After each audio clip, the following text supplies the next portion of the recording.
شجر و حجر، برگ و ثمر، خشک و تر، آفتاب و ماہتاب، چاند و سورج چاند کی چاندنی سے للکار کر کہتا ہے مارے خوشی کے، مارے فخر کے کہ آج ہم دیار رسول جا رہے ہیں۔ یہ خوشی ہو رہی ہم دیار رسول جا رہے ہیں۔ شاعر کیا کہہ رہا ہے سنیں، ایک مرتبہ کہتے سبحان اللہ، دونوں ہاتھوں کو اٹھا کے کہتے سبحان اللہ۔ سنیں شاعر کہتا ہے اے شجر اے حجر تم بھی شمس و قمر، اے شجر اے حجر تم بھی شمس و قمر، ارے دیکھو دیکھو ذرا میں مدینے چلا، دیکھو دیکھو ذرا میں مدینے چلا، دیکھو دیکھو ذرا میں مدینے چلا۔ پہلے درود پاک سیدنا شفیع حبیبنا مولانا محمد باقی صلی اللہ علیہ وسلم علیہ یا رسول اللہ۔ قرآن مقدس کے آیات کو تلاوت کیا، ان الصفا والمروہ من شعائر اللہ فمن حج البیت او اعتمر فلا جناح علیہ ان یطوف بہما۔ رب نے فرمایا صفا و مروہ حج کے لیے جتنے نشانیاں ہیں، جتنے ارکان ہیں، وہ میرے نشانیوں میں سے ہے۔ یہ انبیاء علیہ السلام کی نشانیوں میں سے ہے۔ صفا و مروہ کو صحیح کرنا یہ حضرت حاجرہ کی سنت ہے۔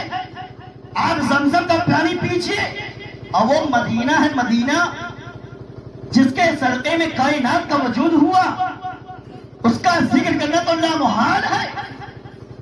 اعلیٰ سرکار فرماتے ہیں سرور کہوں کہ مالک و مولا کہوں تجھے، سرور کہوں کہ مالک و مولا کہوں تجھے، خالق کا بندہ خلق کا آقا کہوں تجھے۔ اور آگے چل کر نبی کے عشق کے بارے میں سرکار عالم نے جو کہا وہ کمال حسن حضور ہے کہ گمان نقص جہاں نہیں، یہی پھول خار سے دور ہے، یہی شمع ہے کہ دھواں نہیں۔ اعلیٰ حضرت مدینے کی تعریف جب کیا تو یوں کہا یا رسول اللہ اٹھا تو پردہ دکھا دو چہرہ کہ نور باری حجاب میں ہے، زمانہ تاریک ہو رہا ہے کہ مہر کب سے نقاب میں ہے۔ اعلیٰ حضرت سرکار نے جب نبی پاک نے انگلی مقدس کی تعریف کی تو یوں کہا نور کے چشم لہرائے دریا بہے، انگلیوں کی کرامت پہ لاکھوں سلام۔ سیدی اعلیٰ حضرت جب نبی کے پیشانی مقدس کی تعریف کیا تو بریلی کی سرزمین سے بیٹھ کر عشق رسول میں یہ لگن دراز ہے یا رسول اللہ جس کے سجدے کو محراب کعبہ جھکی، اور پاؤں کی لقابت پہ لاکھوں سلام۔ جب نبی پاک نے نگاہ مقدس کی تعریف کی تو اعلیٰ حضرت سرکار نے کیوں کہا کہ جس طرف اٹھ گیا دم میں دم آ گیا، جس طرف اٹھ گئی دم میں دم آ گیا، اس نگاہ عنایت پہ لاکھوں سلام۔ جب نبی پاک کے لب مقدس کی تعریف کی تو سرکار اعلیٰ حضرت نے کیوں کہا پتلی پتلی بھولے قدس کی پتیاں، ان لبوں کی نزاکت پہ لاکھوں سلام۔ وہ ذات وہ مقدس جو نبیوں میں امام الانبیاء بن کے تشریف لایا، وہ نبی جس کے صدقے میں کائنات کا وجود ہوا، وہ نبی جو امت کے لیے پوری زندگی کو سر کیا، وہ نبی جو معراج کی رات میں اللہ کے قرب حاصل کرنے کے بعد وہ نبی ہم جیسے گنہگار امتیوں کو یاد کیا، اس مقدس سرزمین پر، اس پاکیزہ سرزمین پر، اس روضہ رسول کی حاضری کے لیے علی جناب افروز بھائی اور ان کے اہل خانہ رواں ہو رہے ہیں۔ یہ قابل فخر ہے، یہ قابل مبارکباد ہے۔ اللہ نے فرشتوں کو نازل کیا، فرشتوں سے فرمایا جس فرشتوں کو ڈیوٹی دی تم پانی برساؤ گے، تم روزی پہنچاؤ گے، تم روح نکالو گے، تم نامہ اعمال لکھو گے۔ کسی کو کرامن کاتبین کہا، کسی کو منکر نکیر کہا، کسی کو کہا تم میرے محبوب کے در کی حاضری دو گے۔ مگر یاد رکھیے جب ایک مرتبہ جب فرشتہ یعنی 70,000 فرشتے مکہ میں حاضر ہوتے ہیں، مدینہ میں حاضر ہوتے ہیں، اور جو 70,000 فرشتے حاضر ہو گئے وہ تا قیامت تک دوبارہ انہیں موقع نہیں میسر ہے۔ تا قیامت وہ دوبارہ آ نہیں سکتے ہیں۔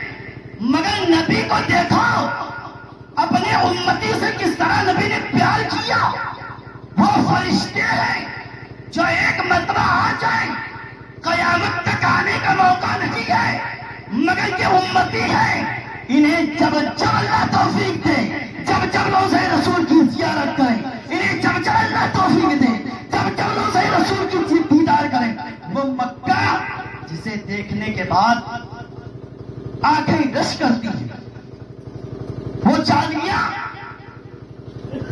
آؤ مدینہ، مدینہ میں لوگ چاہتے ہیں طواف، مدینہ میں طواف کیا، اللہ نے فرمایا جنت کا وعدہ کیا کہ تمہیں جنت دی جائے گی۔ یہ مدینہ ہے، کیا ہے؟ مدینہ، یہ مکہ، یہ طواف آپ نے کیا مکے میں، اللہ نے وعدہ کیا تم کو جنت دی جائے گی۔ اب آؤ مدینہ، حاجی صاحب کیوں بیٹھے ہیں؟ الحمدللہ کئی مرتبہ ان کا جانا ہوا۔ منبر رسول سے حجرہ عائشہ کے درمیان جو راستہ ہے، جو جگہ ہے، اسے جنت کی چاری کرتے ہیں۔ اب آپ سوچئے کہ نبی کے اختیار کو دیکھیے، آپ طواف کریں گے، آپ کو اللہ نے وعدہ کیا جنت دیا جائے گا، اور آپ مکے میں آئیے، یہاں جنت نقد دی جا رہی ہے، یہاں جنت کی کیاری موجود ہے، گویا جس نے اس جگہ پر نفل کی نماز ادا کی، گویا اس نے جنت میں نفل کی نماز ادا کی۔ یہ جنت یہاں موجود ہے اور وہاں وعدہ کیا جاتا ہے۔ سوچیے اللہ کس طرح سے محبوب سے محبت کر رہا ہے، کس طرح سے نبی سے محبت کر رہا ہے۔ اور آگے بڑھو، آپ کو میں بتاؤں، سب سے پہلی بات، اللہ جسے توفیق دیتا ہے حج یا عمرہ کرنے کے لیے، حج یا عمرہ کرنے کے لیے، جب مکے میں لوگ جاتے ہیں حج عمرہ کرنے، تو گویا ان کی نیکی، ان کے گناہوں کو اس طرح سے دھو دیا جاتا ہے کہ جیسے وہ ماں کے پیٹ سے ابھی پیدا ہوئے۔ رب نے فرمایا کہ جاؤ تمہاری ساری خطائیں بخش دی جائے گی، مگر اب دوبارہ گناہ نہیں کرنا۔ مکے میں آئے ہو، مدینے میں آئے ہو، تمہاری گناہ بخش دی جا رہی، جاؤ تمہاری خطائیں معاف کر دی گئی، مگر اب دوبارہ گناہ نہیں کرنا۔ گویا اس بات کا اشارہ ہے کہ آنے کے بعد سنبھلنا بہت آسان نہیں ہے، بہت مشکل ہے۔ ریٹرن آنے کے بعد سنبھلنا آسان نہیں ہے، بہت مشکل کام ہے۔ وہاں حجر اسود کے سامنے بوسہ کیا جاتا ہے، وہ تمہارے گناہوں کو کھینچتا ہے۔ اور یہ فضائل مکہ ہے۔ کچھ بات تو یہ ہے کہ وہاں جانے کے بعد سب سے پہلی بات ادب برقرار ہونا چاہیے، ادب برقرار ہونا چاہیے۔ نہ وہاں آپ کسی کو دھکا دے سکتے ہیں، نہ آپ کسی سے زبردستی کر سکتے ہیں، نہ آپ کسی کو ہٹا سکتے ہیں۔ زیادہ سے زیادہ جب تک آپ مکے یا مدینے میں رہیں نفل کی نمازیں ادا کرتے ہیں، زیادہ سے زیادہ آپ درود شریف پڑھتے رہیں۔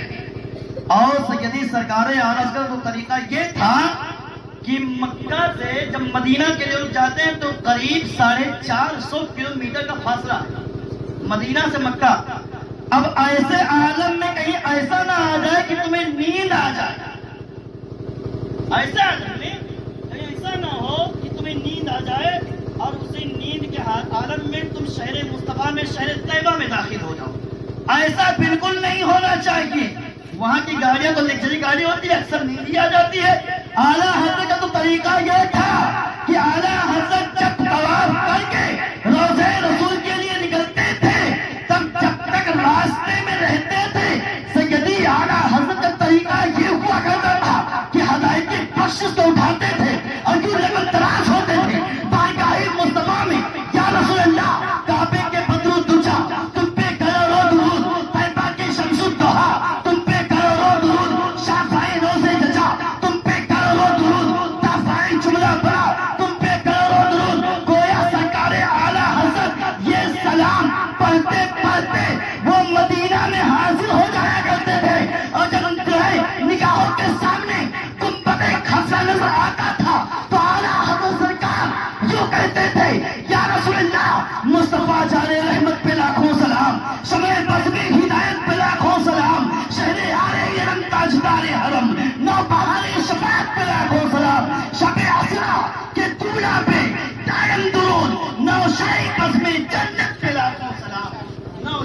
بس میں جنت پہ لاکھوں سلام۔ حضرات محترم، وہاں جانے کے بعد